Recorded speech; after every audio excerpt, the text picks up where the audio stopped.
ಇವತ್ತು ಇಂದಿರಾ ಗಾಂಧಿಯವರ ಒಂದು 41 ವರ್ಷದ ಒಂದು ಪೂರ್ಣ ಸ್ಮರಣೆ ದಿವಸ ನಾವೊಂದು ಕಾರ್ಯಕ್ರಮವನ್ನು ಹಮ್ಮಿಕೊಂಡಿದ್ವಿ. ಅವರ ಪ್ರತಿಮೆ ಕಂಚಿನ ಪ್ರತಿಮೆ ಪ್ರತಿಷ್ಠಾಪನೆ ಮತ್ತು ಹಾಗೂ ಒಂದು ಪುಣ್ಯಸ್ಮರಣೆ ಕಾರ್ಯಕ್ರಮ. ಈ ಕಾರ್ಯಕ್ರಮ ಅದ್ದೂರಿಯಾಗಿ ನಡೆಯಿತು. ಈ ಕಾರ್ಯಕ್ರಮದಲ್ಲಿ ನಮ್ಮ ಕರ್ನಾಟಕ ರಾಜ್ಯದ ಉಪಮುಖ್ಯಮಂತ್ರಿಗಳು ಹಾಗೂ ನಮ್ಮ ಪ್ರದೇಶ ಕಾಂಗ್ರೆಸ್ ಪಕ್ಷದ ಅಧ್ಯಕ್ಷರಾದ DK ಶಿವಕುಮಾರ್ ಅವರು ಬಂದಿದ್ದರು. ಅವರಿಗೆ ಅವರು ಮತ್ತು ಹಾಗೆ ನಮ್ಮ ಮಹಿಳಾ ಕಾಂಗ್ರೆಸ್ ಅಧ್ಯಕ್ಷ ಸೌಮ್ಯ ರೆಡ್ಡಿ ಅವರು ಕೂಡ ಭಾಗವಹಿಸಿದ್ರು. ಅದೇ ರೀತಿ ನಮ್ಮ MLA ಅವರಾದ ಆನೇಕಲ್ ಶಿವಣ್ಣ ಅವರು ಕೂಡ ಭಾಗವಹಿಸಿದ್ರು.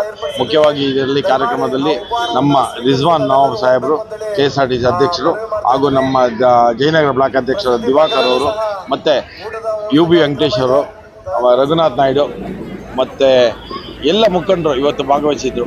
ನಾವೆಲ್ಲಿ ಕರೆಗೆ ಹೋಗ್ಬಿಟ್ಟು ಪ್ರತಿಯೊಂದು ಮಾಡಿಕೊಟ್ರು. ಈ ಕಾರ್ಯಕ್ರಮ ನಡೆಯೋದಕ್ಕೆ ಕಾರಣ ಆಗಿ ಮುಖ್ಯವಾಗಿ ಏನು ಹೇಳಬೇಕಂದ್ರೆ ನಮ್ಮ ಜೊತೆಯಲ್ಲಿ ಸಹಕರಿಸಿದ ನಮ್ಮ ಮಲ್ಲಿಕಣ್ಣ ಅವರು ಮತ್ತು ನಮ್ಮ ರಮೇಶ್ ಅವರು, ಗೋವಿಂದರಾಜು ಅವರು ಮತ್ತು ಶ್ರೀನಿವಾಸ್ ಅವರು ಮತ್ತು ಮಂಜು ಅವರು ಎಲ್ಲರೂ ನಮ್ಮ ಇಲ್ಲಿ ಮತ್ತು ಎಲ್ಲ ನಮ್ಮ ಸರಕಿಯಲ್ಲಿ ಪ್ರತ್ಯಕ್ಷವಾಗಿ ಪರೋಕ್ಷವಾಗಿ ನಾಗಣ್ಣ ಅವರು ಕೂಡ ಇವತ್ತು ನಾಗಣ್ಣ ಅವರು ಕೂಡ ಇವತ್ತು ನಮಗೆ ಒಂದು ಕೆಲಸ ಮಾಡಿಕೊಟ್ಟಿದ್ದಾರೆ.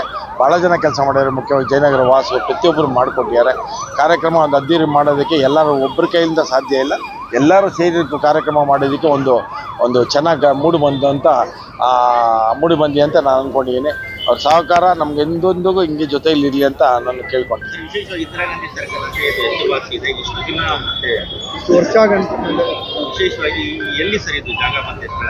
ಇಂದಿರಾ ಗಾಂಧಿ ಸರ್ಕಲ್ ಬಂದು JP ನಗರ ಫಸ್ಟ್ ಫೇಸ್ ಸಾರಕ್ಕಿಯಲ್ಲಿ. ಮುಖ್ಯವಾಗಿ ಇದನ್ನು ಒಂದು 30 ವರ್ಷ ಹಿಂದೆ ನಮ್ಮ ಮುಖಂಡರಾದ ಶ್ರೀ ಗುಂಡಣ್ಣನವರು ಅವರು ಇಂದಿರಾ ಗಾಂಧಿ ವೃತ್ತ ಅಂತ ಒಂದು ಸ್ಥಾಪನೆ ಮಾಡಿದರು. ಅವರು ಇವತ್ತು ಅವ್ರ ಹೆಸರು ಬಂದು ಇಂದಿರಾ ಗಾಂಧಿ ವೃತ್ತ ಗುಂಡಣ್ಣ ಅವರು ಮಾಡಿರೋಂಥ ಒಂದು ಸವಿನೆನಪಾಗಿದೆ.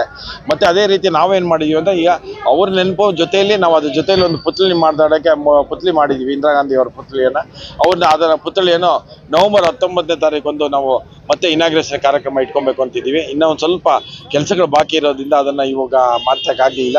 ಸ್ವಲ್ಪ ಇರೋದ್ರಿಂದ ನವೆಂಬರ್ 19 ಮಾಡ್ತೀವಿ ಅಂತ ತಿಳಿಸ್ಕೊಡ್ತೇವೆ. ಓಕೆ.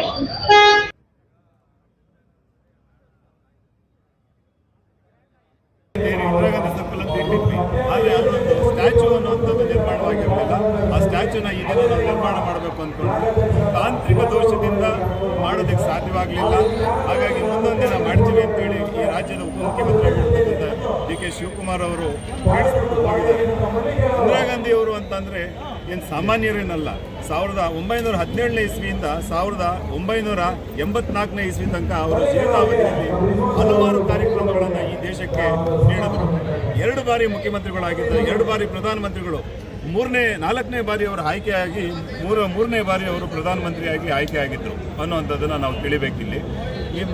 ಆಮೇಲೆ ಏನಪ್ಪ ಅಂತಂತಂದರೆ ಈ ದೇಶದ ಸಾಮಾನ್ಯ ಜನರಲ್ಲಿ ಆರ್ಥಿಕ ಸಂಪನ್ಮೂಲಗಳ ಕೊರತೆ ಉಂಟಾದಂಥ ಸಂದರ್ಭದಲ್ಲಿ ಹಲವಾರು ಬೆರಳೆಣಿಕೆಯಷ್ಟು ಮಂದಿಯ ಕೈಯಲ್ಲಿ ಈ ದೇಶದ ಆರ್ಥಿಕ ಸಂಪನ್ಮೂಲ ಕ್ರೋಢೀಕರಣವಾಗ್ತಿದೆ ಅಂತ ತಿಳಿದ ಸಂದರ್ಭದಲ್ಲಿ ಎಮರ್ಜೆನ್ಸಿಯನ್ನು ಕೂಡ ಕೇರ್ ಮಾಡಿದಿರತಕ್ಕಂಥ ಒಂದು ಧೀರ ಮಹಿಳೆ ಅನ್ನುವಂಥದ್ದಕ್ಕೆ ನಾವು ಹೇಳಬೇಕಾಗ್ತದೆ. ಆಮೇಲೆ ಈ ಒಂದು ನಮ್ಮ ದೇಶಕ್ಕೆ ಯಾವ ಒಂದು ಶತ್ರು ರಾಷ್ಟ್ರಗಳಿಂದ ನಮ್ಗೆ ಆಗ್ತಾ ಇರ್ತಕ್ಕಂಥ ಧಕ್ಕೆಯನ್ನು ಅವರು ಗೆದೆ ಹೊಟ್ಟಿ ಹೋರಾಟ ಮಾಡಿ ನಿರ್ಮೂಲನೆ ಮಾಡಿದಂಥದ್ದನ್ನು ಈ ದೇಶದ ಮಾಜಿ ಪ್ರಧಾನಮಂತ್ರಿಗಳಾಗಿದ್ದಂಥ ವಾಜಪೇಯಿ ಅವರು ಅವ್ರನ್ನ ದುರ್ಗೆ ಅಂತೇಳಿ ಬಣ್ಣಿಸ್ತಾರೆ. ಅದನ್ನು ಲೋಕಸಭೆಯಲ್ಲಿ ಅವರು ಬಣ್ಣಿಸುವಂಥದ್ದನ್ನು ನಾವು ನೋಡಿದ್ದೀವಿ. ಹಾಗಾಗಿ ಈ ಒಂದು ಕ್ಷೇತ್ರದ ಮಾಜಿ ಶಾಸಕಿಯಾಗಿರ್ತಕ್ಕಂಥ ಸೌಮ್ಯ ರೆಡ್ಡಿಯರವರು ಈ ಒಂದು ಪ್ರತಿಮೆಯನ್ನು ಅನಾವರಣ ಮಾಡಬೇಕು ಅಂತೇಳಿ ಭಾಳ ಮುತುವರ್ಜಿ ವಹಿಸಿ ಮಾಡಿದ್ದಾರೆ. ಈ ಒಂದು ಕ್ಷೇತ್ರ ಸೌಮ್ಯ ರೆಡ್ಡಿಯವರ ಕೈ ತಪ್ಪಿದ ಮೇಲೆ ಒಂದು ಗಾರ್ಬೇಜ್ ಕ್ಷೇತ್ರವಾಗಿ ಮಾರ್ಪಟ್ಟಿದೆ. ಈಗ ಹಲವಾರು ಕಾರಣಗಳನ್ನು ನಾವು ನೋಡಬಹುದು. ಹಲವಾರು ಭಾಗಗಳಲ್ಲಿ ಕಸ ಉಗ್ತಾ ಇದೆ. ಯಾಕೆ ಅನ್ನುವಂಥ ಪ್ರಶ್ನೆ ಮಾಡೋದಕ್ಕೆ ಶಾಸಕರು ಮುಂದೆ ಬರ್ತಾ ಇಲ್ಲ. ಈ ಉದಾಹರಣೆಗೆ ಹೇಳಬೇಕು ಅಂತಂದರೆ ಬಸವನಗುಡಿ ಆಗ್ಬೋದು, ಅದೇ ಪದ್ಮನಾಭ ನಗರ ಆಗ್ಬೋದು, ಗಾರ್ಬೇಜ್ ಮುಕ್ತವಾಗೇ ಇದ್ದಾವೆ. ಆದರೆ ನಮ್ಮ ಜಯನಗರ ಯಾಕೆ ಈ ರೀತಿ ಆಗಿದೆ ಅನ್ನುವಂಥದ್ದನ್ನು ಶಾಸಕರು ಪ್ರಶ್ನೆ ಮಾಡ್ಕೋಬೇಕಾಗ್ತದೆ ಅವ್ರಿಗವರೇನೇ. ಆಮೇಲೆ ಮೂಲಭೂತ ವ್ಯವಸ್ಥೆಗಳ ಕೊರತೆ ಎದ್ದು ಕಾಣ್ತಾ ಇದೆ ಈ ಒಂದು ಭಾಗದಲ್ಲಿ. ಈ ದಿನ ನಾವು ವಿಶೇಷವಾಗಿ ಶಿವಕುಮಾರ್ ಅವ್ರನ್ನ ಕರೆಸಿ ಈ ಒಂದು ಪುತ್ಥಳಿಯನ್ನು ಇನಾಗ್ರೇಷನ್ ಮಾಡೋದಕ್ಕೆ ಪ್ರಯತ್ನ ಪಟ್ವಿ ಅನ್ನುವಂಥ ತಿಳಿಸ್ತಾ ನಾನು ಹರಿಪ್ರಸಾದ್ ಜಯನಗರ ಅಂತೇಳಿ KPCC ರಾಜ್ಯ ಉಪಾಧ್ಯಕ್ಷನಾಗಿದ್ದೀನಿ. ಧನ್ಯವಾದಗಳು. ನನ್ನ ಜೊತೆಯಲ್ಲಿ ಹಲವಾರು ಉಪಾಧ್ಯಕ್ಷರುಗಳಿದ್ದಾರೆ. ಛಾಯಾಗೌಡ ಅಂತಿದ್ದಾರೆ, ಮತ್ತು ಶ್ವೇತಾ ಅಂತಿದ್ದಾರೆ, ನಮ್ಮ ಶಾರದಾ ಅಂತಿದ್ದಾರೆ, ಬಾದ್ರಿ ಅಂತಿದ್ದಾರೆ. ಇವರೆಲ್ಲರೂ ನಮ್ಮ ಒಂದು ಕಾಂಗ್ರೆಸ್ನ ಮುಖ್ಯ ಕಾರ್ಯಕರ್ತರುಗಳು, ಮುಖಂಡರುಗಳಿದ್ದಾರೆ. ಧನ್ಯವಾದ.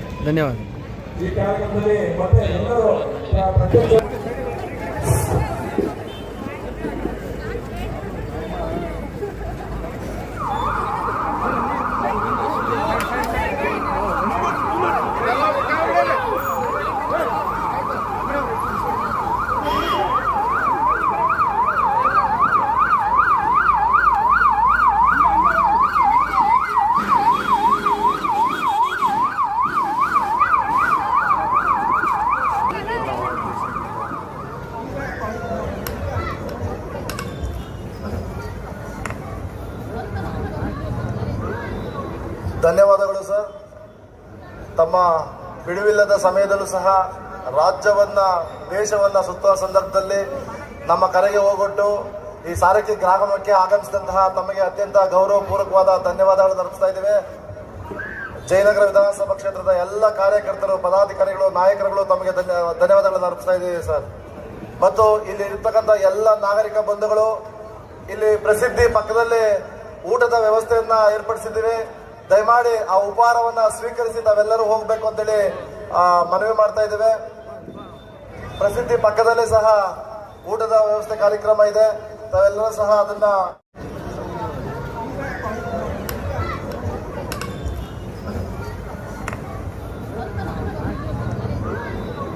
ಧನ್ಯವಾದಗಳು ಸರ್.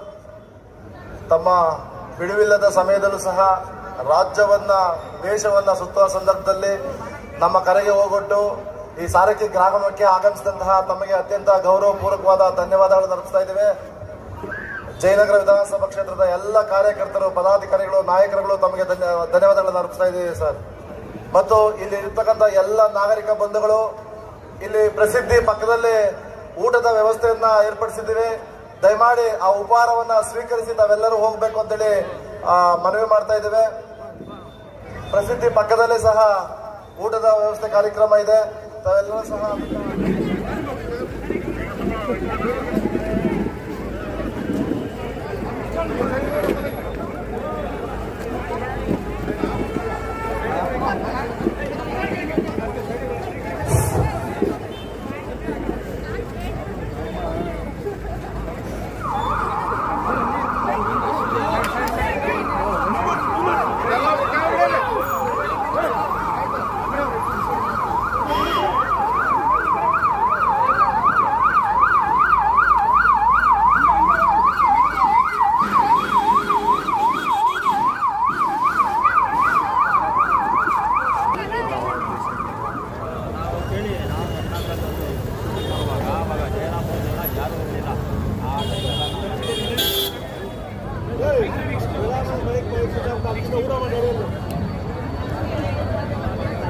ಸರ್ ಹಿಂದೆ ಬಂದಿತ್ತು ಹೇಗೆ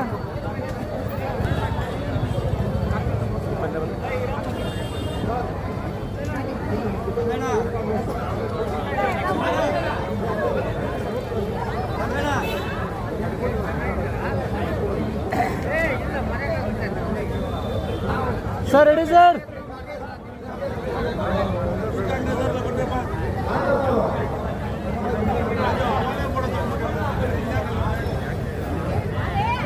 ಸರ್ ಸ್ವಲ್ಪ ಪಕ್ಕಕ್ಕೆ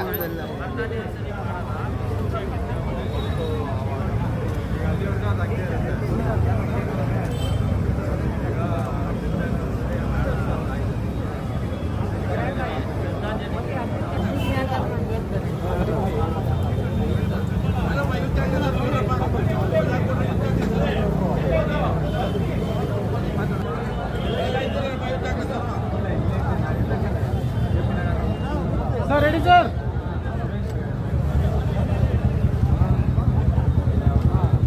ಮತ್ತೆ ಮುಖ್ಯವಾಗಿ ನನ್ನ ಆತ್ಮೀಯ ಗೆಳೆಯರು ವಾಸೂರು, ನಮ್ಮ ವಾಸೂರು ಕೂಡ ಪ್ರತಿಯೊಂದು ಕಾರ್ಯಕ್ರಮದಲ್ಲಿ ನಮ್ಮಲ್ಲಿ ಹಿಂದೆ ಬಿದ್ದು ಮಾಡಿಕೊಟ್ಟಿದ್ದಾರೆ.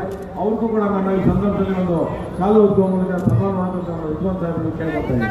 ಆ ಕಡೆ ಹೋಗೋಣ, ಇನ್ನ ಹತ್ರ ಹೋಗೋಣ, ಒಳಗಡೆ ಇದೇ ರೀತಿ ಈ ಒಂದು ಒಳಗಡೆ ಹೋಗೋಣ. ನಮ್ಮ ದಿನೇಶ್ ನಮ್ಮ ದಿನೇ ಹಗಲು ರಾತ್ರಿ ಏನಿದೆ ಅಣ್ಣವ್ರ ಜೊತೆಲೆ ಶ್ರಮ ವಹಿಸಿ ಈ ಕಾರ್ಯಕ್ರಮ ಯಶಸ್ಸಿಗೆ ಅವ್ರದೇ ಅಂತ ಕೊಡುಗೆ ಕೊಟ್ಟಿದ್ದಾರೆ. ದಿನೀಗೂ ಸಹ ಈ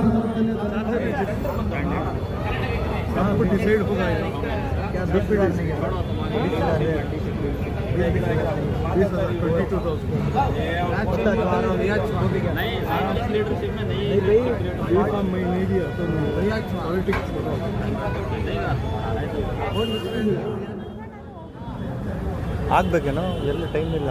ಇದೊಂದು ಸರ್ ಇದು ಬಂದೆ ಒಂದೇ ನಿಮಿಷ ಕೆಳಗಡೆ ಹೋದ್ರು. ರೆಡಿ ಇಲ್ಲಿ ಇಲ್ಲಿ ಸರ್ ಇಲ್ಲಿ ಇಲ್ಲಿ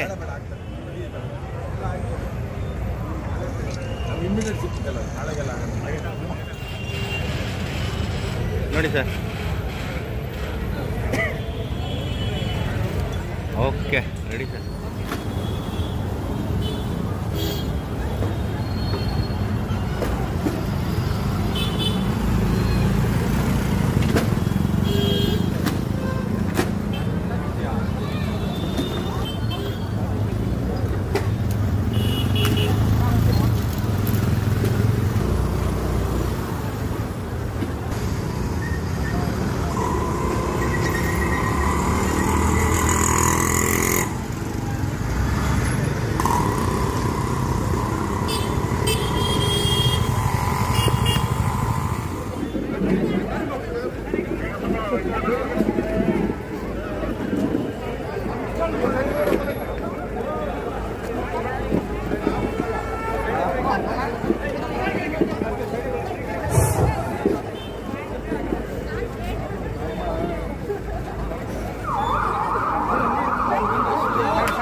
ಧನ್ಯವಾದಗಳು ಸರ್. ತಮ್ಮ ಬಿಡುವಿಲ್ಲದ ಸಮಯದಲ್ಲೂ ಸಹ ರಾಜ್ಯವನ್ನ ದೇಶವನ್ನ ಸುತ್ತುವ ಸಂದರ್ಭದಲ್ಲಿ ನಮ್ಮ ಕರೆಗೆ ಹೋಗೊಟ್ಟು ಈ ಸಾರಥಿ ಗ್ರಾಮಕ್ಕೆ ಆಗಮಿಸಿದಂತಹ ತಮಗೆ ಅತ್ಯಂತ ಗೌರವಪೂರ್ವಕವಾದ ಧನ್ಯವಾದಗಳನ್ನು ಅರ್ಪಿಸ್ತಾ ಇದ್ದೇವೆ. ಜಯನಗರ ವಿಧಾನಸಭಾ ಕ್ಷೇತ್ರದ ಎಲ್ಲ ಕಾರ್ಯಕರ್ತರು, ಪದಾಧಿಕಾರಿಗಳು, ನಾಯಕರುಗಳು ತಮಗೆ ಧನ್ಯವಾದಗಳನ್ನು ಅರ್ಪಿಸ್ತಾ ಇದ್ದೀವಿ ಸರ್. ಮತ್ತು ಇಲ್ಲಿ ಇರ್ತಕ್ಕಂಥ ಎಲ್ಲ ನಾಗರಿಕ ಬಂಧುಗಳು, ಇಲ್ಲಿ ಪ್ರಸಿದ್ಧಿ ಪಕ್ಕದಲ್ಲಿ ಊಟದ ವ್ಯವಸ್ಥೆಯನ್ನ ಏರ್ಪಡಿಸಿದ್ದೀವಿ. ದಯಮಾಡಿ ಆ ಉಪಹಾರವನ್ನ ಸ್ವೀಕರಿಸಿ ತಾವೆಲ್ಲರೂ ಹೋಗ್ಬೇಕು ಅಂತೇಳಿ ಮನವಿ ಮಾಡ್ತಾ ಇದ್ದೇವೆ. ಪ್ರಸಿದ್ಧಿ ಪಕ್ಕದಲ್ಲೇ ಸಹ ಊಟದ ವ್ಯವಸ್ಥೆ ಕಾರ್ಯಕ್ರಮ ಇದೆ, ತಾವೆಲ್ಲರೂ ಸಹ ಅದನ್ನ. ಮಕ್ಕಳ ಹೈಯರ್ ಎಜುಕೇಶನ್, ಮಗಳ ಮದುವೆ, ಕನಸಿನ ಸ್ವಂತ ಮನೆ, ಇದಕ್ಕೆಲ್ಲ ಹೆಂಗೆ ಹಣ ಹೊಂದಿಸ್ಬೇಕಂತ ಟೆನ್ಷನಲ್ಲಿ ಇದ್ದೀರಾ? ಇರೋ ಚಿನ್ನನ ಅಡ ಬಿಟ್ರೆ ಬಡ್ಡಿ ಮೇಲೆ ಬಡ್ಡಿ ಕಟ್ಟಬೇಕು. ಮಾರಿಬಿಡೋಣ ಅಂದ್ರೆ ಅರ್ಧಕ್ಕರ್ಧ ಕೇಳ್ತಾರಂತ ಆತಂಕದಲ್ಲಿದ್ದೀರಾ? ಟೆನ್ಷನ್ ಬಿಡಿ, ನೀವು ಅಡವಿಟ್ಟ ಚಿನ್ನವನ್ನ ಬಿಡಿಸಿ ನಿಮ್ಮಲ್ಲಿರೋ ಹಳೆ ಚಿನ್ನವನ್ನ ಇಂದಿನ ಆನ್ಲೈನ್ ರೇಟಿಗೆ ಕೊಂಡುಕೊಂಡು ತಕ್ಷಣ ನಿಮಗೆ ಬಾಕಿ ಹಣ ಕೊಡ್ತೀವಿ. ಕೋಟ್ಯಾಂತರ ಜನರ ಆತ್ಮವಿಶ್ವಾಸ ಹಿಂದೂಸ್ತಾನ್ ಗೋಲ್ಡ್ ಕಂಪನಿ, ಇದು ನಮ್ಮೆಲ್ಲರ ಕಂಪನಿ.